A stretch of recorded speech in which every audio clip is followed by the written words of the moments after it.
Fala galera, legal? Mais um Telês Podcast, mais um momento da gente juntos aqui para edificação, né, na nossa formação de masculinidade, como homens de Deus, mais um momento para a gente ter essa troca. Eu quero te pedir mais uma vez, se você ainda não é inscrito no canal, que você possa se inscrever, ativar o sininho, compartilhar esse vídeo, curtir, comentar, que isso nos ajuda muito aqui na plataforma para a gente ajudar, para a gente crescer, né, aqui dentro do canal, aqui dentro da plataforma do YouTube.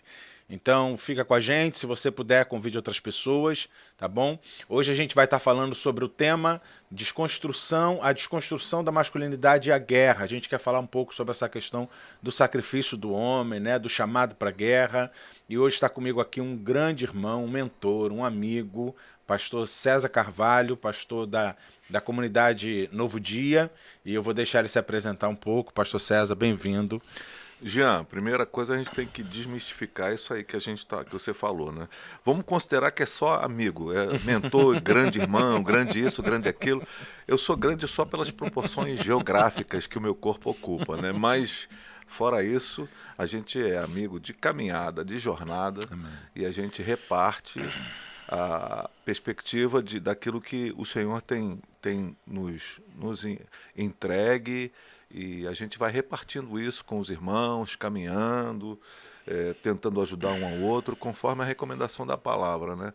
Quando você anda a dois minimamente, se um cai, o outro ajuda a levantar, né? O processo nosso é mais esse, de entender que todos nós estamos numa jornada privilegiando a direção e não a velocidade, né? Isso é uma questão importante para mim, nesse tempo de tanta coisa corrida, de tanta loucura, de tanta insanidade no que diz respeito à pressa para a resolução das coisas.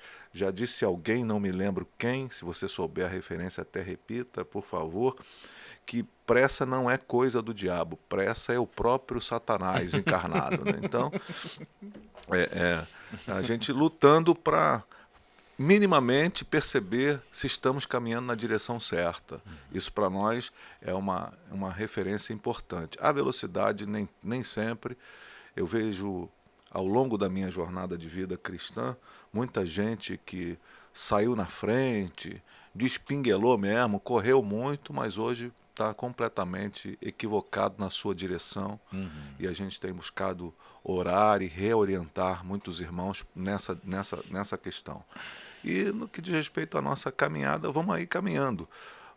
Como você pediu para que eu me apresentasse um pouco, sou pastor desde os anos 90, fui ordenado em janeiro de 1990, então vamos fazer agora 34 anos, próximo janeiro. Sou casado com a Núbia há 34 anos, vou fazer em janeiro 35 anos de casado, olha bem, né? Eu não sei como é que aquela mulher aguenta, ela é uma santa. Tenho 2 filhos, o Daniel e o Lucas. O Daniel me deu com Tamires 2 netinhas, que são as preciosidades da minha vida, a Luísa e a Júlia. E vamos caminhando a nossa vida assim, né? Sou um pastor ali a comunidade que a gente, junto com os irmãos, fundamos aqui em Jacarepaguá, a comunidade cristã Novo Dia. A comunidade está fazendo em dezembro agora 22 anos. Então, estamos caminhando com Jesus. O importante é caminhar com Jesus nessa jornada e nesse tempo, né? Imenso. A gente está vivendo aí esse tempo de guerra, né? Muita atrocidade, muita coisa que a gente tem visto assim, que acabou surpreendendo. A gente acordou um dia com um monte de imagem na internet, né? De Muita violência, loucura. E mais um aspecto da guerra que eu, assim, como a gente trabalha aqui essa questão da masculinidade, uma questão da guerra que eu, né, tenho observado assim, é essa convocação, né, súbita, né, de repente você está em casa e você recebe lá uma convocação para guerra. Né? Inclusive convocaram mais de 300 mil 300 mil reservistas, né? reservistas, é. Uma galera jovem e Acho que a tal. última vez agora, nesse último final de semana, estavam falando de mais 80 mil, além dos 300. É mesmo? É. E aí eu estava vendo uma entrevista de uma mãe que mora em Israel, né? O filho também mora, são brasileiros, o filho também mora em Israel. E o filho é casado, não mora com ela, né? Eles são religiosos, então no sábado não fazem nada, desliga o telefone. E ela não estava sabendo, eles não estavam, televisão desligada, telefone desligado, até que a filha fala com a mãe, ó, liga o telefone porque o irmão precisa falar com a senhora e tal. E ela liga o telefone e ele diz, mãe, tô bem, fui convocado, tô na guerra, tô bem, fica tranquila que eu tô aqui para proteger nossa nação, minha família e lutar em nome de Deus. Então, assim, e ela fala que ela entra em desespero, né? Mas ele muito Imagina. tranquilo, com 23 anos na guerra. Então, e aí eu fico pensando como a gente está vivendo essa questão da desconstrução da masculinidade em muitos aspectos, né? A gente lida com muitos homens infantilizados, imaturos, gente de 40, né, 50 anos. Fora essa desconstrução pesada mesmo da masculinidade, homens afeminados e tudo. E aí eu estava pensando dessa questão, né? Imagina um homem assim, convocado para a guerra, como é que é essa questão do... E a gente estava esses dias numa reunião e você estava falando essa questão, como a gente do Ocidente tem problema com a questão do sacrifício. É verdade. Né? É bastante complexo, né, esse contexto. É claro que esbarra muito na questão da consciência da masculinidade, mas a guerra extrapola isso um pouco, né, porque nós vemos também soldados mulheres também sendo convocados e tal. É mais uma participação do ponto de vista de uma construção de uma identidade nacional que, pelo menos para nós brasileiros, é muito estranha, né? Porque o país não entra em guerra, nós dificilmente entramos em combates, nós fazemos uma opção aqui, uma espécie de construção de identidade nacional a partir da diplomacia, né? Então, nossos conflitos são resolvidos a partir de conversas. Claro que nem sempre dá certo, mas essa é a cultura de um povo miscigenado como o brasileiro, né? Nós temos raízes em vários lugares do mundo e talvez por conta disso essa conversa seja mais bem elaborada nesse sentido. Israel já vive um contexto bastante complexo, né? De ter um Estado cercado por opositores, não só do ponto de vista de uma desconstrução de consciência, mas fundamentalmente pessoas que discordam da existência de Israel, né? Agora você imagina aquilo que aconteceu, que foi um ataque sem precedentes do Hamas, foi uma coisa cruel, porque eu não sei se você chegou a ver, para mim é muito difícil ver crianças enjauladas. Aquela cena para mim foi de uma tristeza humana, sabe? Aquela coisa. O John Donne falava quando via os corpos dos ingleses sendo levados pela peste negra na Inglaterra, né? Ele disse assim, quando ele cria aquele poema que ficou mundialmente conhecido, nenhum homem é uma ilha, né? Todas as vezes que um homem morre, morre parte de mim também. Estou parafraseando. Mas é um pouco disso que eu senti, sabe? Qual é o limite dessa humanidade caída para fazer perversidade, né? Porque uma coisa é pegar um soldado como esse moço, que é convocado para a guerra e ele vai, vou defender o país, vou defender a minha família, vou defender até a minha consciência de Deus e vou lá. E aí um soldado contra outro soldado. Agora, você pegar ambientes civis, crianças, idosos, bebês, né? e assim, e sem piedade nenhuma, né? Tudo por conta de uma consciência de que eu posso destruir você porque você não merece viver. Isso, para mim, chega nas raias da loucura, né? Onde o ser humano mostra a sua face mais difícil, que é essa face perversa de um ser humano que, embora a sociologia vai propor uma ideia de avanço intelectual, desde o iluminismo, né? Vamos deslocar Deus dessa história, o homem vai evoluir como ser, né? E a gente vai vendo, parece o contrário, uma involução, né? Uma decadência completa na consciência de humanidade. Diante disso, a gente vai percebendo uma questão de masculinidade assim, comprometida com, principalmente no Ocidente, com alguns fundamentos que são completamente frágeis, que não dá para construir nada. Uma delas é essa ruptura com a pegada do sofrimento, né? O ocidental, de modo geral, é refratário ao sofrimento a tal ponto que ele constrói. Inclusive os crentes constroem teologias para fugir do sofrimento, que ele não aguenta pensar que vai sofrer. E nem sofrer como alguma coisa que faz parte da vida. C.S. Lewis vai dizer que o sofrimento é o megafone de Deus. E se a gente não está disposto a ouvir o que Deus tem a dizer, a tendência é, inclusive, que a gente sofra mais em busca de um prazer, de uma sensação que nos dê a sensação de plenitude, de prazer constante. Isso não existe. E talvez seja esse viés que seja o maior deflagrador da sensação de que a masculinidade se perdeu. Homens frouxos, homens que não estão dispostos a encarar a vida e o sofrimento, homens que não estão dispostos a se colocar na frente da batalha. É a impressão que a gente tem, do ponto de vista cristão, né? Quando a gente fala em guerra, alguém foi convocado para uma guerra. E do ponto de vista cristão, todos nós estamos numa guerra.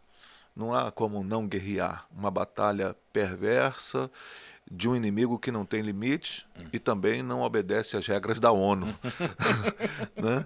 Então ele vai do jeito que tiver que ir. E se a gente sucumbir, a gente sucumbe muito mais por conta da nossa falta de consciência do que da questão daquilo que fomos chamados para vencer. Então, essa fragilização das nossas realidades e concepções filosóficas da vida ocidental talvez seja o argumento mais sólido para dizer como nós, homens ocidentais, estamos frouxos nessa pegada. Estamos dispostos a encarar a felicidade como o objetivo maior da nossa vida, independente das coisas que estão à nossa volta. Então é possível hoje que homens, que são até pais, estejam lá buscando a sua própria felicidade em detrimento à conclusão de que seus filhos merecem a sua atenção devida e uma dedicação, ou a sua esposa, né? E até complexo e falar disso no Ocidente, porque o Ocidente, embora não tenha legitimado oficialmente, embora existam aí os trisais já, não tenha legitimado a poligamia, né? Talvez seja o ambiente mais poligâmico de todo o tempo histórico do ser humano, esse tempo em que o ser humano se acha no direito de buscar o prazer, mesmo que esse prazer tenha que sufocar aquela pessoa que está ao seu lado, para que você possa então se sentir feliz na construção da sua vida. Isso talvez tenha sido o efeito mais deletério na fragilização da masculinidade ocidental. Tem uma psicóloga inglesa, que ela fala sobre o processo de formação de masculinidade. E para ela, a masculinidade passa por 3 estágios. A formação de um menino em homem passa por 3 estágios, que é a ruptura emocional e financeira com os pais. Não é só romper, né, emocionalmente, geograficamente, mas financeira. Eu conheço um jovem, não posso falar o nome aqui que é muito próximo, que é o filhinho da mamãe, a mamãe faz tudo e tal, não sei o quê. Ele já tem filho, né? Teve filho, não assumiu a esposa, é a mãe que cuida do filho dele. Então, 15 dias o filho fica com a mãe e 15 dias o filho fica com a avó. Por favor. O pai é ausente nessa história. E aí ele chateado com a mãe, que a mãe pegava muito no pé dele, disse: quer saber de uma coisa? Vou morar sozinho. Aí todo mundo, graças a Deus e tal. Aí ele saiu e foi morar sozinho. E aí no final do mês ligou para a mãe pedindo o dinheiro do aluguel. Então assim... É uma autonomia dependente, né? Então ela fala, né, esse processo de formação passa por essa ruptura emocional e financeira, é o cara assumir suas contas, seus boletos. E esse processo de formação passa por essa ruptura com os pais, por falou em boleto, casamento. Se bem que assim, não tem coisa mais vitoriosa na nossa vida do que os boletos. Eles sempre vencem, né? É um negócio terrível. Eles sempre vencem. Então ela fala que são esses 3 estágios: romper com os pais, emocionalmente e financeiramente, casamento, você assumir uma vida a dois, assumir uma esposa e ter filhos. E aí ela diz uma coisa interessante, ela diz, isso está muito raro no nosso tempo, porque tudo isso exige sacrifício. Né? Você romper... Antigamente dizia-se plantar uma árvore, escrever um livro e ter filho, né? Agora mudou um pouquinho aí, né? Eu diria a você o seguinte, nesse contexto dessa pegada, a gente vê algumas coisas. A verdade é que, mesmo no mundo ocidental, no ambiente do primeiro mundo, os filhos já são criados para o mundo. Os pais criam seus filhos para que, à medida que eles entrem na universidade, eles saiam de casa e vão viver a sua vida. E eu vejo duas questões aí que são sérias. Embora isso seja bacana do ponto de vista assim, da construção de uma responsabilidade, eu sou responsável pela minha realidade, mas há um fator aí difícil. Principalmente no conteúdo dos Estados Unidos, vamos pensar assim. Claro que nos outros também, a própria Inglaterra também tem, mas nos Estados Unidos você vê ilhas de pessoas idosas que são abandonadas, ou seja, são pais órfãos de filhos vivos. Por causa dessa construção de colocar o filho para fora, no sentido assim de sai do ninho, vai construir sua vida e tal, muitas vezes isso é feito de maneira tão abrupta que não se constroem os laços necessários e efetivos para uma identidade familiar que seja responsável. Então, eu acho que a gente precisa construir uma caminhada que tenha ao mesmo tempo esse empurrão para fora do ninho, consciente, maduro, responsável, mas não a ponto de não ter nenhum tipo de vínculo ou laço como a gente vê nos Estados Unidos. Olha bem o que acontece. Até a igreja brasileira teve uma resposta muito bonita nos Estados Unidos em relação a um movimento. Houve um furacão que pegou Fort Myers, né, é uma região ali da Flórida, e destruiu muitos condomínios de idosos. A Flórida é cheia de condomínios de idosos. Os norte-americanos muitas vezes se preparam para essa realidade, né? E os filhos estão lá, filhos vivos, lá vivendo no norte, ganhando dinheiro, gente de muita grana. E muitos pais nesses condomínios estavam completamente abandonados. Embora os filhos estivessem vivos, eles enfrentaram o furacão, muitas casas foram abaixo.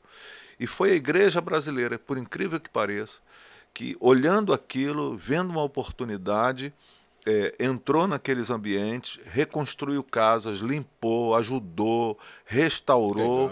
E olha o que aconteceu.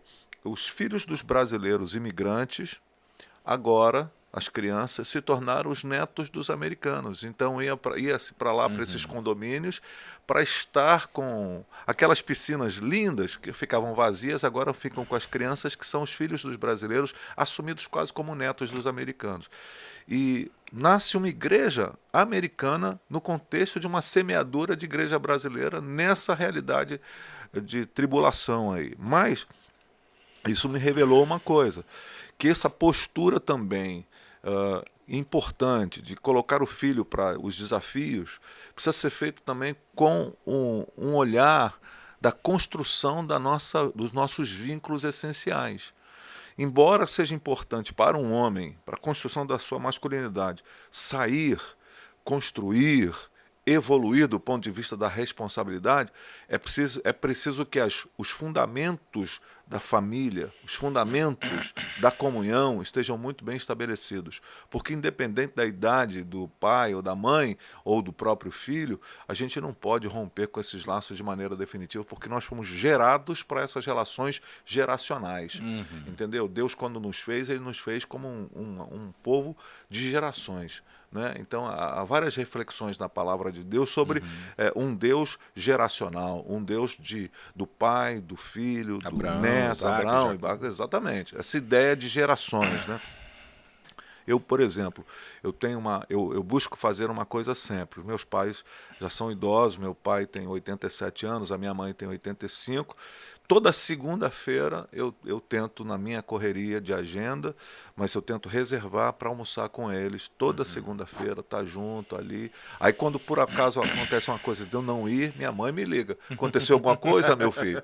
Então, embora eu tenha completamente autonomia da minha vida, tenho a gestão da minha família, tenho 58 anos de idade e tal, a minha mãe liga para mim, que aconteceu alguma coisa, você não apareceu aqui, porque você constrói um vínculo, uma realidade que é importante. Eu acho que na construção de uma masculinidade sadia, a gente precisa medir exatamente o esforço para mandar os filhos para a vida, sem diluir completamente as relações significativas, né? Então, talvez eis aí um desafio da reflexão sociológica, antropológica até, para a gente construir esse senso de masculinidade que você tem completa razão, se perdeu muito gravemente no Ocidente.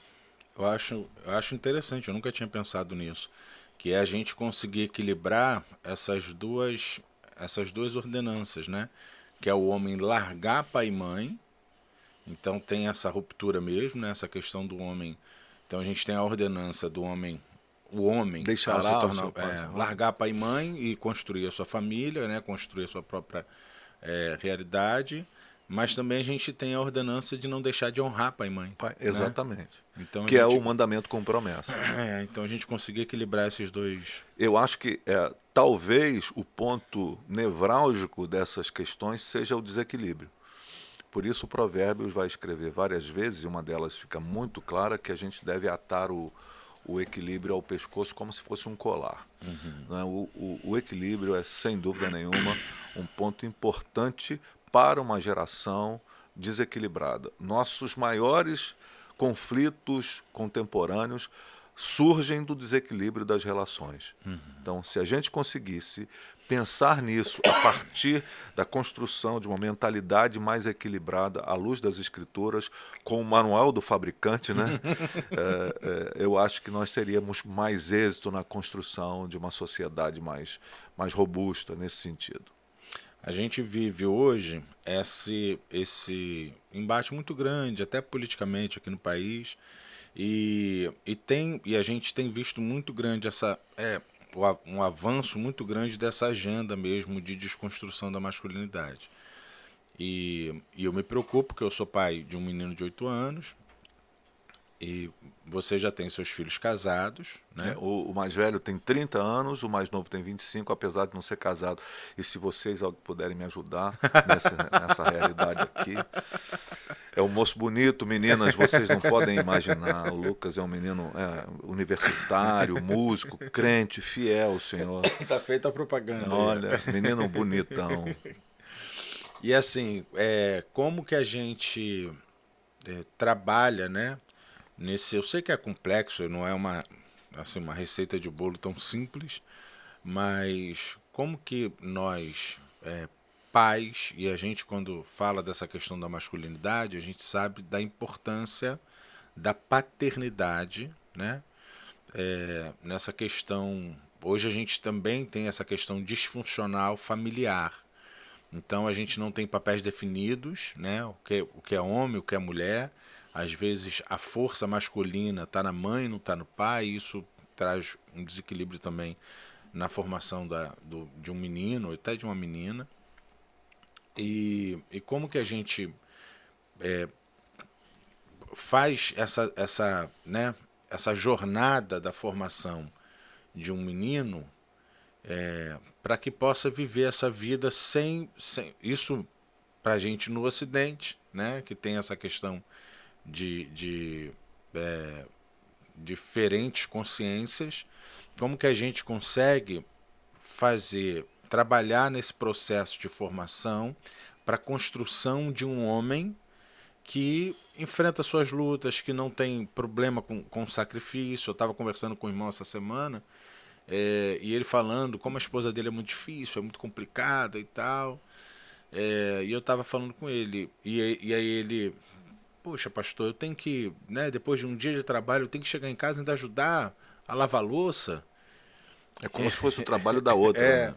e eu falei com ele, não, irmão, você não tem que ajudar a sua esposa a lavar a louça, você tem que morrer por ela. O negócio é mais profundo. A nossa chamada é mais profundo. E tem uma questão de consciência, né? Na questão aí de uma masculinidade construída a partir de uma mentalidade equivocada, né? Tipo, esse é um trabalho de mulher, ou esse é um trabalho de homem, né? Essa construção equivocada também ajuda a gerar essa fragilidade emocional. E eu vejo isso muito na contramão disso, quando algumas mulheres, então, por perceberem essa necessidade, vão à luta e crescem profissionalmente. Cara, como eu vejo maridos frágeis, sabe, que não conseguem perceber, admirar e nem estimular as mulheres a um ambiente de crescimento intelectual, de profissional e de uma carreira que seja mais brilhante, porque agora eu não, como é que eu vou comer a minha comida aqui, porque ela não esquentou a minha comida. Quer dizer, e aí fica aquela discussão, eu já vi casamentos terminarem por causa disso. Porque o homem acaba achando que ele vai ajudar a esposa em algumas atividades domésticas. A gente não está aí para ajudar a esposa, nós estamos aí porque existem tarefas que são comuns a todos eles. Eu tinha, claro, na nossa construção conjugal, eu e Núbia, eu resolvi, no primeiro momento, nós resolvemos juntos que para que nossos filhos fossem um pouco mais saudáveis, e a gente tinha a possibilidade disso, ela parou a sua jornada profissional para atender as nossas crianças, os nossos meninos, para que a gente não precisasse colocar em creche, essas coisas todas, deixar com babá, essas coisas. Ela parou um pouco e a gente fez isso conscientemente, para dar aos nossos filhos o melhor que a gente pudesse, de uma educação que fosse talvez menor do ponto de vista intelectual escolar, né? Porque aí não tinha recursos para tanta coisa, mas ao mesmo tempo uma consciência mais humana importante na construção da presença da mãe ali naquele contexto. Mas quando isso é impossível, é importante que o ser humano, o homem, o masculino desse processo, entenda que aquelas tarefas domésticas não são só da mulher, mas é uma construção de uma caminhada, de uma família. Então, hoje a minha mulher, ela foi avante na sua carreira, mesmo depois dos filhos criados, ela foi à universidade, hoje é uma psicóloga com muita capacidade e muitos pacientes, atendendo muita gente. Então, eu, basicamente, como tenho os horários mais flexíveis, eu cuido de muita coisa em casa. Não tem nenhum problema em relação a isso. Isso não me faz menos homem. Né? É claro que eu não enveredei no caminho da culinária, porque também eu sou... Mas olha, irmão, como eu fervo uma água como ninguém, entendeu? A minha água fervida talvez seja um dos pratos mais brilhantes que eu posso... Talvez eu queira concorrer até nos programas de culinária aí para ferver uma água. Como a água fervida que eu faço funciona bem. Mas assim, eu não tenho esses dotes, mas ao mesmo tempo tem coisas que eu posso fazer, tem coisas ali que fazem parte da minha rotina de cotidiana. Isso não me diminui como homem. E talvez, no processo de defesa de uma masculinidade estereotipada que a gente tem, né, a partir também de Hollywood, a gente acaba tendo perdido isso e achando que então qualquer coisa que me diminua na minha masculinidade pode então roubar de mim essencialmente quem eu sou. E não é verdade isso. Você é, independente do que você esteja fazendo. Porque você não é, segundo o Henry Noe, você não é o que você faz, você não é o que dizem a seu respeito, você não é o que você tem. Você é o que Deus diz a seu respeito. Então eu preciso entender esse lugar que eu tenho e não independente das coisas que eu faço.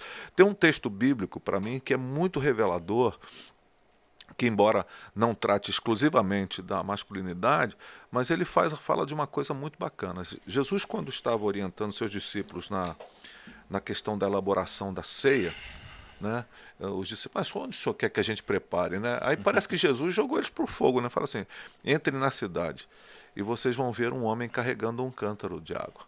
Sigam esse homem. Eu não sei quem é o homem, não sei nada, eu sei que ele é um homem que carrega um cântaro de água. Carregar cântaro de água naquela época era serviço de mulher.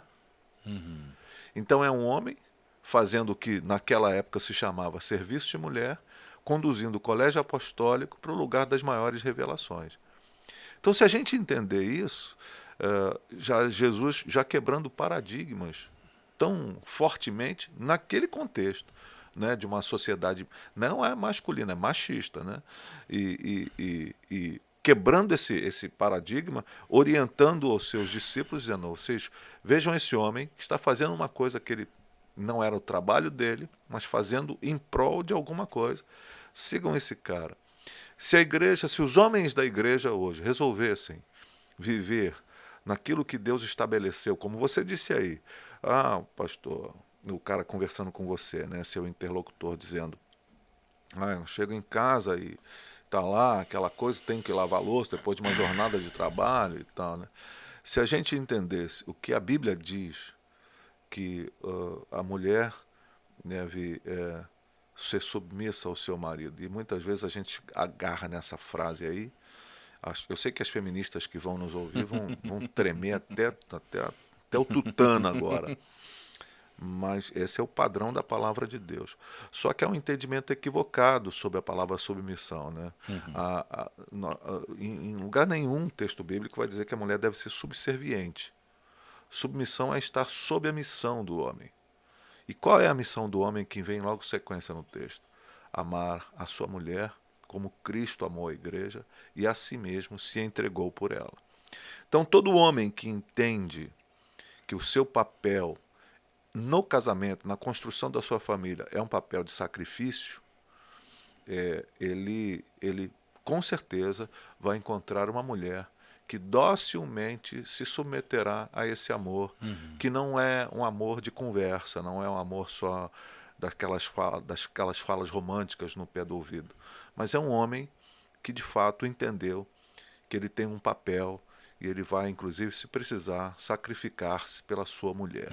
Essa mulher vai ceder a esse homem apaixonadamente e vai ser uma mulher de construção, aquela mulher que Salomão reflete sobre ela no capítulo 31 de Provérbios: mulher virtuosa, quem a achará? Ela é uma mulher que realiza muito, mas porque ela tem no homem um suporte de amor sacrificial que vai além das concepções contemporâneas. Então, se a gente percebesse isso e conseguisse construir isso, ou reconstruir isso, essa consciência de uma concepção conceitual importante, acho que a gente estaria no caminho de fazer uma sociedade um pouco mais equilibrada nesse sentido, né? De homens mais homens, né? Menos, não é só uma questão de fragilização de gênero, é uma questão também de maturidade, Jean. Nós temos cada vez mais homens meninos, né, que precisam de paraísos artificiais, sejam pelas drogas, sejam pelos e aqui não há nada contra, mas esse mergulho que alguns homens mais velhos até dão nos ambientes dos jogos eletrônicos, né?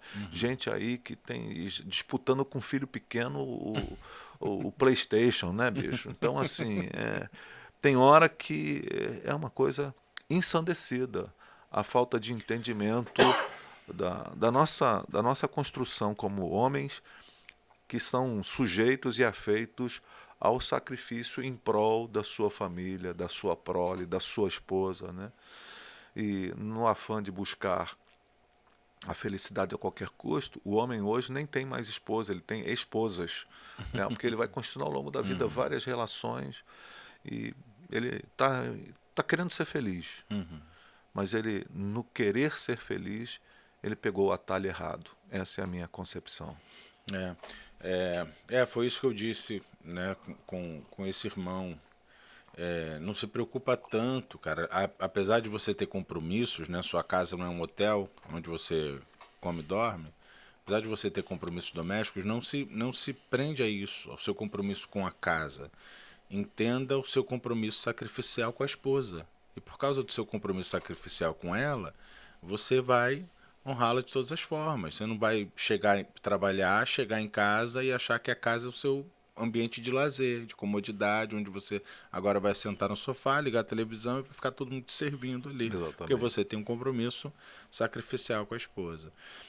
Nessa questão do sacrifício, a gente estava conversando isso, né, esses dias, sobre essa questão do sacrifício, e a gente vê isso em todas as áreas, né? O homem em busca da felicidade. Francis Schaeffer disse que um soldado no campo de batalha, a última coisa que ele está preocupado é com felicidade e prosperidade.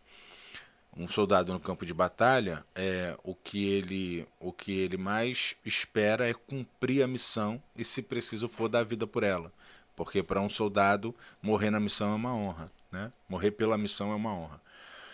E assim, a gente vê isso em todas as áreas, isso acaba afetando a igreja, né? Porque o homem, ele está comprometido com a sua felicidade tem a ver com a sua vaidade, porque ele acha que quanto mais ele vai ser feliz possuindo as coisas para mostrar para as pessoas que ele é o cara, que ele tem, que ele pode, que ele é o famoso e tal.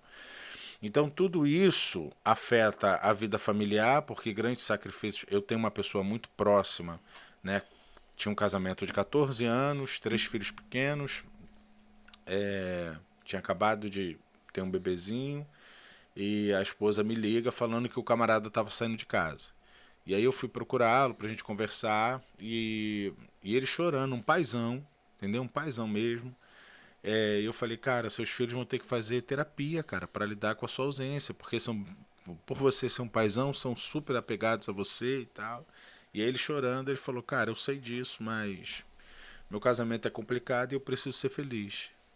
Então é isso, o cara, nessa busca desenfreada pela felicidade, ele vai sacrificando um monte de coisa, Menos né? a si mesmo. Menos a si mesmo. Ele vai sacrificando um monte de coisa. Mas eu estou falando isso para chegar num ponto que a gente estava conversando esses dias, que eu acho que passa por essa questão, né? O Augusto Nicodemos, uma vez, falou que contou uma historinha da mãe que deu 2 moedinhas para o filho.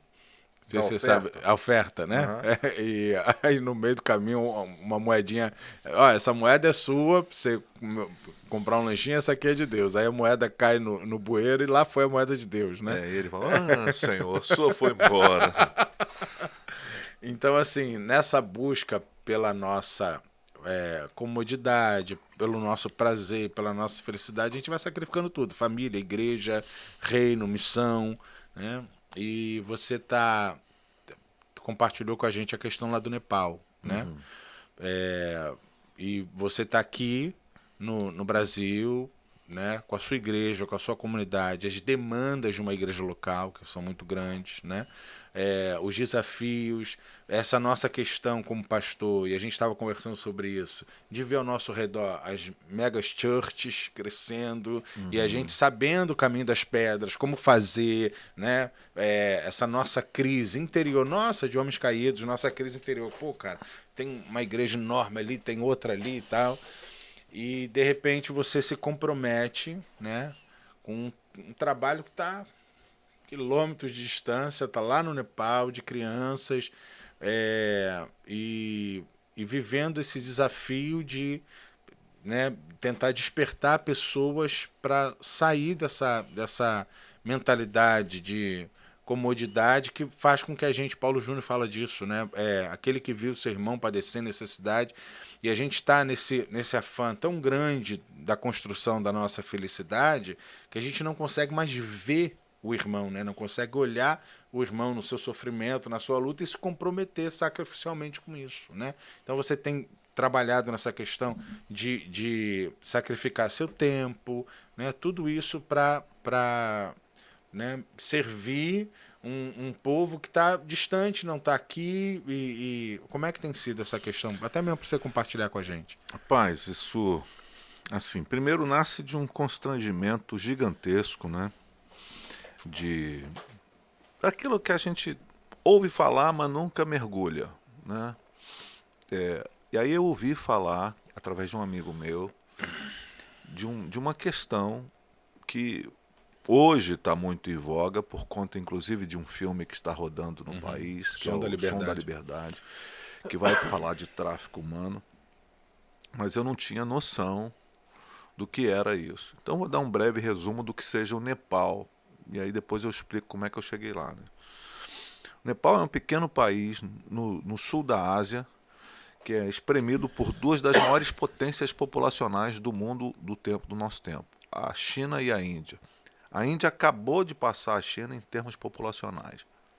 E o Nepal está aquela esquinha de território ali, cheio de montanhas, né? Uma delas o Everest, todo mundo conhece o Everest por conta desse afã de subi-lo, de escalar a montanha mais alta do mundo, do planeta e tal. E naquele pequeno paísinho de 30 milhões de habitantes, um dado da Unicef dá conta de que 10 mil crianças, sem contar os outros, né, são traficados por ano, principalmente para a volúpia sexual de um ser humano perverso espalhado pelo mundo. Eu ouvi essa história e, na verdade, eu não estava nem sendo convidado. Sabe quando o cara acaba sendo entrão? Tinha dois amigos meus, que são pastores no sul da Flórida, o Carlos Patente, da Vida Abundante, e o Marconi, da Comunidade Fé, Comunidade Fé, lá. E o Patente convidando o Marconi para ir ao Nepal, e eu ouvindo a conversa deles, assim, e o Marconi lá com alguns problemas de agenda para ver, e aí eu estava com a Núbia, a gente tinha ido para um casamento de uma pessoa, assim, que a igreja faz da gente virar família, né? Aí eu ouvi aquela história, eu olhei para a Núbia, eu falei, eu não vou deixar meu amigo sozinho não. Aí eu falei, Patente, eu posso ir com você? Nem imaginava o que era. Mas eu ouvi a história desse tráfico de crianças sendo expostas a 25, a 30 atos sexuais com homens adultos por dia. Meu Deus. Crianças de 9, de 8, de 9, de 10 anos que morrem entre 2 e 4 anos depois de traficadas. Da sedução que o traficante tem com a família, que muitas vezes manda recursos para essa família. E assim, na visão até do Som da Liberdade, uma frase, uma expressão do cara que disse lá que a diferença do traficante humano para o traficante de drogas ou de armas é que a droga, quando você conclui o ciclo, né, você entregou, acabou, recebeu, acabou. Um ser humano traficado, uma criança, ele gera recursos sistematicamente até que ele morra. Então, assim, são vários processos de ganhar dinheiro em cima daquela mesma pessoa. Então, imagina que isso se tornou uma indústria maligna, grave. E lá no sul da Ásia acontece essa realidade, no Nepal acontece isso. Então, o Núbia, a gente se mobilizou, ela deu o carro dela na época para a gente poder fazer o que tinha que fazer, levantar recursos. E fomos. Eu fui para lá e conheci essa história de perto, né? E é bom dizer que nessa questão do tráfico existem 3 ou 4 processos importantes. Depois de traficada, a criança pode ser resgatada, e esse é um processo, restaurada, que é um segundo processo, e recolocada na vida, né? Então, eu fui conhecer uma das crianças que foi traficada, foi resgatada, foi restaurada pelo poder do Evangelho e estava, então, construindo aquilo que seria o que daria um significado para a sua vida. Ela resolveu sonhar aquilo que, de alguma forma, seu pai sonhava quando ela era criancinha, bem pequena, que era ter uma escola lá nas montanhas. E meu irmão, foi uma aventura tipo Indiana Jones, né? Subir as montanhas do Nepal, tem que ser com carro 4x4, porque as estradas são completamente assim irregulares, né? Estrada de chão, e você anda 4, 5 horas subindo as montanhas, subindo a montanha, até chegar naqueles vilarejos, e chegamos lá a 3.500 metros de altura, e lá estava uma escola, construída através do trabalho de um casal de missionários brasileiros, presbiterianos, homens, um casal maravilhoso, e eu posso citar o nome deles, o João Petrecelli e a Tânia Petrecelli, são caras, eles viraram amigos nossos, e eles nos levaram para conhecer essa realidade. E chegando lá eu conheci Anjali Tamangi, a moça que criança foi traficada e foi prostituída, foi colocada num bordel, e depois resgatada de maneira muito contundente e restaurada pelo Evangelho como alguém que eu nunca, há muito tempo não vi uma restauração daquele tamanho. Do Evangelho, como o Evangelho pode restaurar uma pessoa nessa realidade. E, e então me lancei a construir aquilo que ela propôs como ajuda, que era um alojamento para crianças já. Inicialmente, porque no inverno nepalês, algumas crianças que tinham que andar de 2 a 3 horas para chegar na escola, desistiam da escola. E quando desistem, acabam se tornando de novo alvos dos traficantes. Então ela queria construir um alojamento. E eu aqui dou quase que em primeira mão para você aqui. Nós acabamos de receber as últimas fotos. O alojamento de 3 andares para 80 crianças está construído lá nas montanhas do Nepal. E a escola hoje conta com 120 crianças. E alguém pode dizer assim, mas é tão pouco para os números gigantes que você revelou. É de fato. Eu também acho que é pouco. Mas eu entendo essa escola e esse alojamento como uma semente. Que se for semeada, pode florescer como transformação de uma mentalidade. Porque o traficante, ele não é um sequestrador. Ele não chega e sequestra a criança levando, como em alguns lugares aqui do Brasil, até da América Latina. Ele é um sedutor. E ele chega lá dizendo para o pai, para a mãe, para a criança que tem uma família em tal lugar, que vai abrigá-lo, que vai recebê-lo, que vai dar um futuro a ele e tal.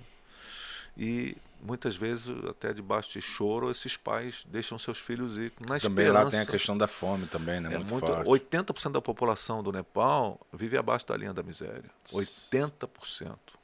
Então nós estamos falando de números catastróficos do ponto de vista humano, né?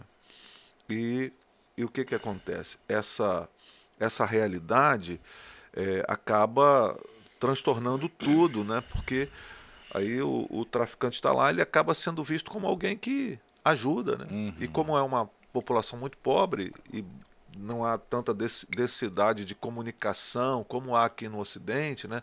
As possibilidades de saber disso, a escola se transformou numa espécie de muro de proteção, sabe? E aí o traficante chega, conversa, não, mas meu filho está aqui, está na escola. E a escola dá 3 refeições diárias, dá material, dá uniforme. Só que transcendeu essa coisa só da escola, o alojamento. Hoje nós já temos meninas lá que eram alvos, porque como a Anjali conhece um pouco o perfil que o traficante procura, ela começa a observar algumas crianças, algumas meninas andando assim meio perdidas na comunidade, aquela coisa, né? E ela, quando eu fui lá, na casa dela tinha 12 meninas que ela estava abrigando, tentando tirar dos olhos do traficante. E esse alojamento está servindo também para isso. Agora é um lugar também de abrigo. Então você imagina o quanto isso pode mudar na história de uma criança. Talvez a gente não mude a história do país em relação a isso. Mas se a gente conseguir mudar a história de uma criança, a história de uma pessoa, Perfeito. a gente, eu acho que cumpriu o propósito, né? Eu fico me lembrando sempre daquele filme A Lista de Schindler, né? Quando o ator no final, depois de ter perdido quase tudo, ele começa, eu podia ter trocado esse carro aqui, seriam mais 30 pessoas. Eu poderia ter tocado esse anel aqui, seriam mais 20 pessoas. Eu poderia ter feito isso. E ele começa a chorar. E aquele outro ator que fez o Gandhi, eu esqueci o nome dele agora, cara extraordinário, ele olha para o cara, rapaz, você fez muito. Quem salva uma vida, salva toda a humanidade. Então eu fiquei pensando, Jean, levar a minha vida toda aqui no Ocidente, pensando em... Entenda bem, eu não quero ser ácido, não, mas fazer da minha vida só um ambiente que eu vou me esforçar para trocar meu carro por um carro caríssimo, fazer uma igreja com estruturas caríssimas, botar coisas lá de tecnologia que sejam maravilhosas, mas absolutamente caras, e não dedicar-me a uma causa de uma criança que está morrendo sem ninguém ajudá-la. Se você olha os olhos de uma criança traficada, mesmo depois de resgatada, parece que são olhos opacos, sem brilho, sabe? E a gente precisa fazer alguma coisa. E voltar a ver o brilho dos olhos de uma criança, de uma mocinha, é um negócio que não tem preço nessa jornada. Nesse encontro, nós fomos a uma programação no colégio lá que o Menina dos Olhos de Deus tem no Nepal e tem em outras regiões também lá. Menino dos Olhos de Deus é como se fosse uma agência missionária, né? É um É projeto, um projeto. que trabalha na restauração dessas crianças. Ficou famoso no Brasil até porque o Diante do Trono, a Lagoinha faziam os investimentos na Índia em relação a isso. Eu conheço e sou amigo do Silvio e da Rose, que são os líderes do Meninas no Nepal e em outras partes do mundo lá, da Ásia. E nós fomos convidados a essa programação em que o embaixador brasileiro do Nepal foi convidado para conhecer. É uma escola em Katmandu, uma escola hoje que é frequentada inclusive por outras crianças, porque transformou-se numa escola de excelência lá. É diferente dessa escola nas montanhas, é uma escola na cidade, que foi uma escola feita para receber essas crianças que eram colocadas meio à margem. Imagina uma criança traficada, prostituída, vai lá no meio das outras crianças, vai virar motivo de zombaria, de escárnio, de uma série de coisas. Então o Meninas resolveu fazer, além das casas de acolhimento, fazer escola. E essa escola virou uma referência. E eu fui nessa festa, nessa programação, e o embaixador brasileiro estava lá, falou, ficou emocionado, como todos nós, vendo tudo aquilo.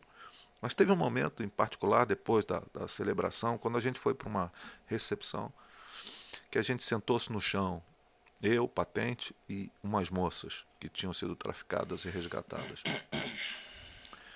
Entendamos, é um país que não é culturalmente cristão.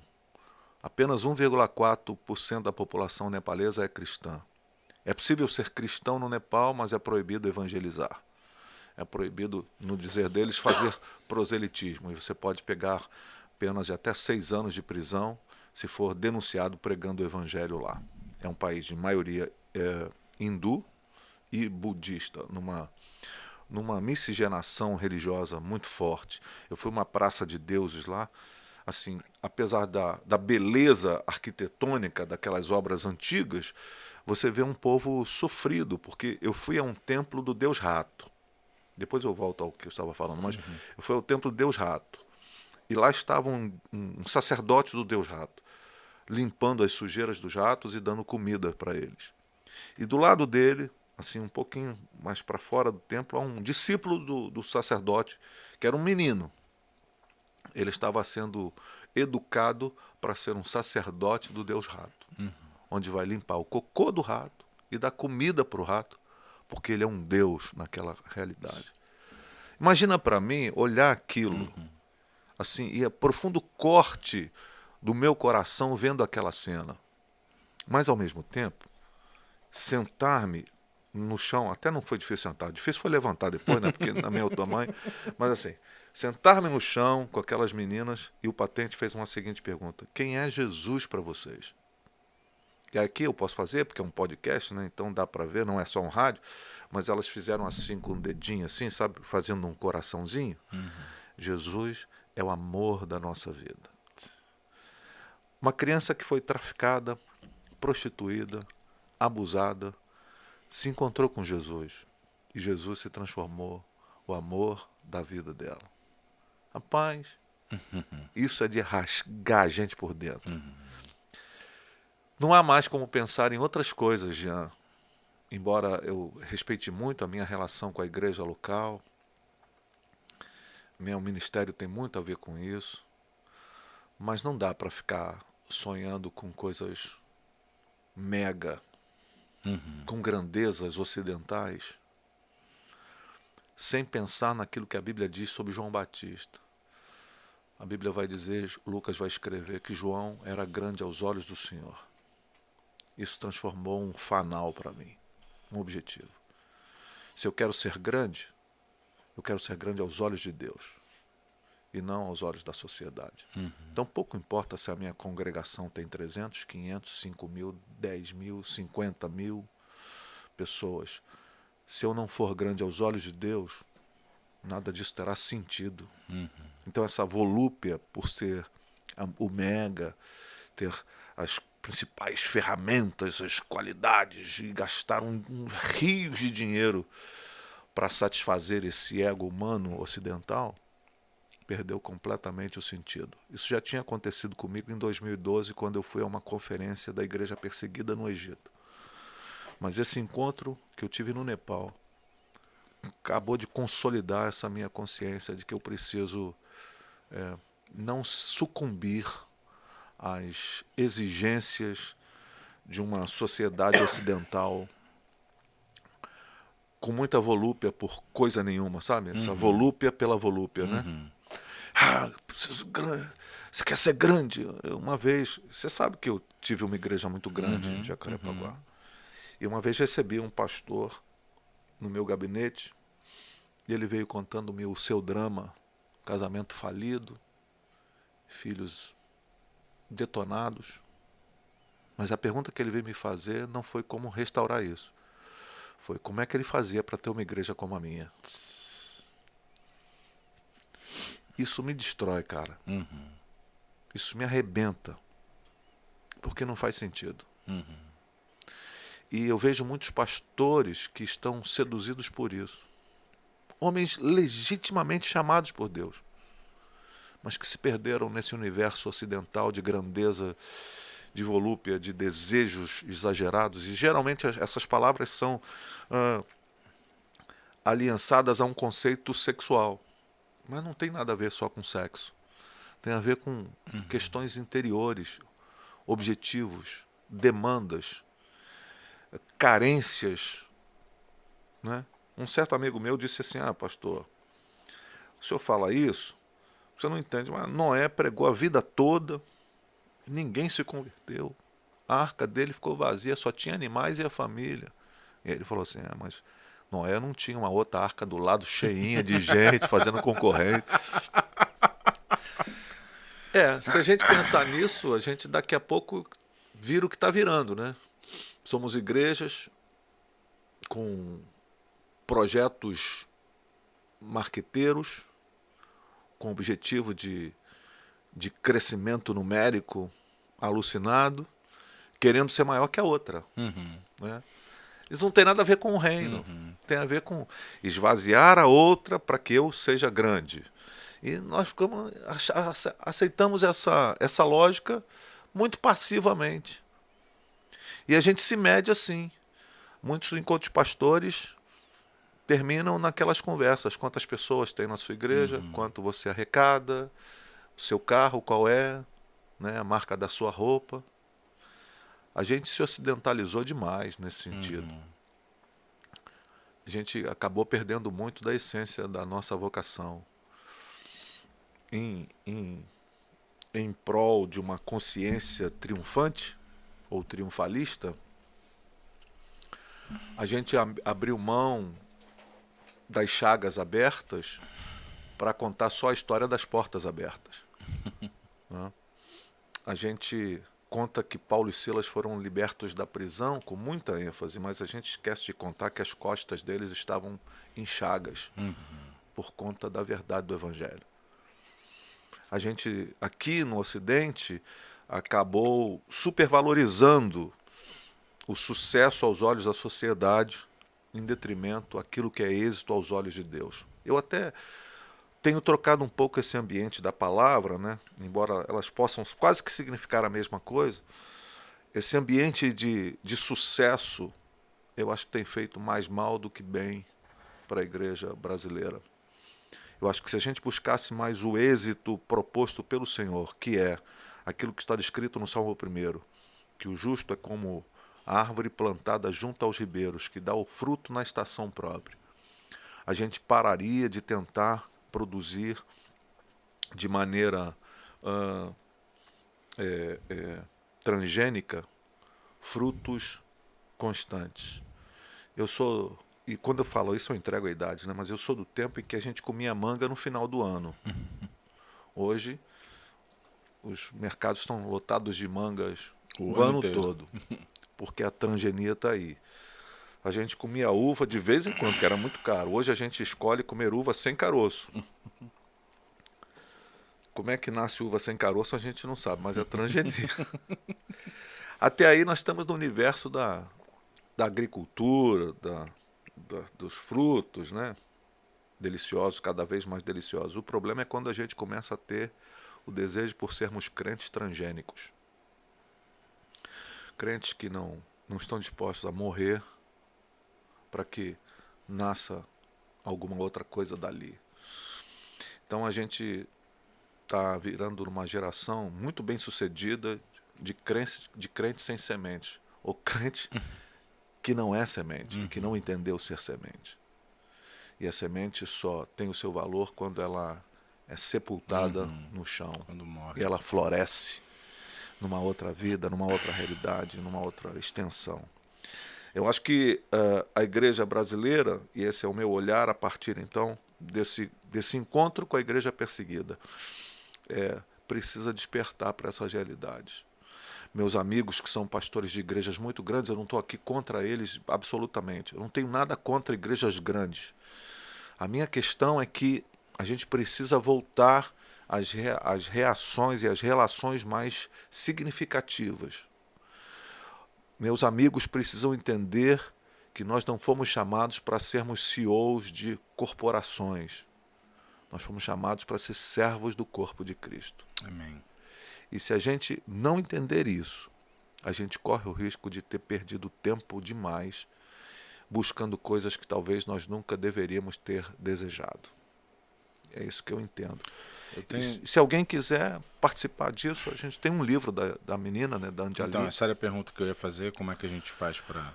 Anjali escreveu um livro que foi lançado já nos Estados Unidos, que é a história dela, mas no Brasil ele ganhou uma forma literária fantástica, chama-se A História de um Resgate. Infelizmente ele é um livro difícil de encontrar, embora a MCM tenha lançado, é difícil de conseguir. E eu tenho tido autorização para fazer edições desse livro, fazer graficamente, né? Eles fazem para mim, e onde eu vou eu levo esse livro. Então, não sei como é que a gente pode colocar aqui o número da gente, o e-mail, sei lá. Sim. Se alguém se interessar, aí eu mando pelo correio de alguma forma. Ótimo. No final aqui a gente bota lá o seu contato. Pode ser no Instagram e tal. Sim. E as pessoas. Perfeito. Chama-se A História de um Resgate. É um livro que eu tenho dito que tem que ler com um copo d'água e um lenço. Aí o pessoal pensa, mas é porque o copo d'água é místico? Não, é porque você vai chorar tanto, vai precisar beber água para não desidratar. Qual que é o seu Instagram? PR César Carvalho _. Então, quem quiser, quem puder ajudar, busca lá, fala lá com o pastor César no direct, né? Ele te responde e aí vocês fazem essa ponte. Para a gente terminar, a gente está caminhando para o fim, a gente sempre faz essa pergunta aqui, porque a gente está nessa, né? É uma forma, aqui é uma forma da gente tentar servir os homens, né? De alguma forma, para ajudar nessa construção, né? Da masculinidade. E a gente sempre faz um paralelo com a questão do super-homem, né? O homem de aço. O cara que colocava a cueca por cima da calça, né? É bacana. Muito masculino. Mas a gente sempre faz esse paralelo trazendo pra gente quem foram os nossos homens de barro, né? Homens imperfeitos, mas que de alguma forma serviram para a nossa formação de masculinidade. E a gente sempre pergunta uma forma também de a gente honrar esses homens que nos ajudaram nesse processo. Quem seriam seus homens de barro, suas referências? Meu pai, o homem mais honesto que eu conheço na vida. Seu Jacó, 87 anos. Um cara extraordinário na sua simplicidade. O cara que veio do Centro-Oeste, veio de Goiás, já com uma certa idade. E aqui, além de conhecer a igreja, era cristão lá, mas um cristão meio assim, né? De interior. Conheceu o Senhor mais profundamente, conheceu minha mãe, foi a Leopoldina aqui, na zona da Mata Mineira, conheceu minha mãe, se apaixonou. É um homem incrível, meu irmão. Ele tem coisas na cabeça dele de 87 anos, tem datas que ele lembra a primeira vez que ele viu a minha mãe. É uma coisa fabulosa, fabulosa. E ao mesmo tempo romântico, ao mesmo tempo um fiel servo de Deus, mas o homem mais honesto que eu conheci na vida, meu pai. O segundo cara que me impactou muito ministerialmente, foi uma referência para mim ministerial, foi o meu bispo, a esse já falecido, foi meu pastor, Ronaldo Rodrigues Pereira, um cara de uma grandeza enorme, mas de uma simplicidade profunda, sabe? A igreja wesleyana tem uma coisa que, assim, eu preciso fazer esse depoimento para ser muito justo com essa igreja. São homens muito bacanas, grandes e tal, mas acessíveis. O meu bispo era um homem acessível. A gente ligava para a casa dele e ele atendia o telefone e falava com a gente, simplesmente. Não precisava marcar, não tinha intermediários. Era um homem acessível. Parecia-se com Jesus, na forma dele, né? Um homem elegante. Eu aprendi a fazer as celebrações de casamento, de consagração de criança, essas coisas que dizem que eu faço bem, mas com ele. E uma referência de relação profunda, o cuidado com o ser humano. Uma vez, eu me lembro, era pastor auxiliar dele, aqui em Boiúna, e uma moça, uma irmã, ele ia dar carona para ela, ele falou, entra no carro, César. Entrei com ele, ela entrou atrás, levamos em casa, ele falou, nunca dê carona para uma mulher sozinha, porque alguém pode ouvir, pode ver e pode deturpar essa realidade e tal, cuidado com essas coisas. Coisas simples, mas profundamente impactantes. Do ponto de vista profissional, eu diria que foi um outro homem que passou pela minha vida, faleceu também aí do Covid, foi o Harold de Oliveira. Foi um cara que abriu porta para mim no trabalho, me ensinou muita coisa, era um visionário, um homem que enxergava longe a montanha, e aí falava assim, agora nós temos que chegar lá, vamos pegar o facão e vamos desbravando. E ele me ensinou coisas muito interessantes ao longo da vida, do ponto de vista profissional, a carreira que fiz, tudo, que nem mencionamos aqui, mas talvez uma outra ocasião. E não posso dizer de quem hoje é uma referência para mim, deixar de dizer de uma referência para mim muito forte, um mentor como um irmão mais velho, que é o Paulo Borges Júnior. Eu tenho dito para os meus amigos e por onde eu tenho andado, Paulo Júnior talvez seja a pessoa que eu ando hoje, que mais se pareça com Jesus. É um homem de Deus, de uma conversa complexa, mas profundamente simples. Um homem com a mesa posta constantemente. Um homem que senta à mesa para conversar, que se importa, que olha no olho, que chora junto, que abraça, abraços reais e de conversas profundas e de uma semelhança com Jesus que é aterradora no mundo de gente que quer se parecer muito com os heróis bíblicos, mas pouco com Jesus. O pessoal quer parecer com Moisés, que abre o mar, né? Com Davi vencendo Golias e essas coisas todas. Paulo Júnior quer se parecer com Jesus. E ele tem conseguido. E eu vou nessa trilha. É uma grande referência. Buscando essa caminhada. Então esses 4 já são suficientes. Agora eu poderia falar demais, de amigos profundos e queridos, mas esses 4 são suficientes. Coisa boa. César, coisa boa. Obrigado, meu irmão. Obrigado mesmo por esse tempo, a disponibilidade de estar aqui servindo, né? Abençoando a gente de alguma forma. E é isso aí, gente. Mais um podcast. Estou muito, impactado com aquilo que a gente ouviu aqui. Procura o Pastor César nas redes sociais. Qual é o Instagram? PR César Carvalho _. E tudo isso que a gente falou aqui, essa questão de sacrifício, não viva uma vida em busca de benefício, né? Somente benefício, mas que você possa de fato sacrificar aquilo que você tem, o seu tempo, o seu talento, seus tesouros, em prol de uma missão, um propósito maior, né? De deixar um legado, né? Para que a nossa vida tenha de fato sentido, significado, que a gente não viva uma vida ilusória e chega no final da vida, olha para trás e a gente vê que a gente não construiu nada significativo, simplesmente casas na areia que, né, foram levadas com uma tempestade. Então que Deus possa te abençoar, que Deus possa abençoar a sua casa, a sua família, que você continue nesse processo de crescimento, de amadurecimento e que você possa se transformar naquilo que Deus te chamou para ser, tá bom? Deus abençoe a sua vida. Pastor César, muito obrigado mesmo, tá bom? Eu que Muito agradeço, bom a gente Jean. estar Foi junto. bom demais estar aqui junto com você e nessa construção aí de um canal de comunicação que seja relevante para a nossa sociedade. Amém. Amém. Galera, até o próximo podcast. Fique com Deus. Deus te abençoe. Valeu.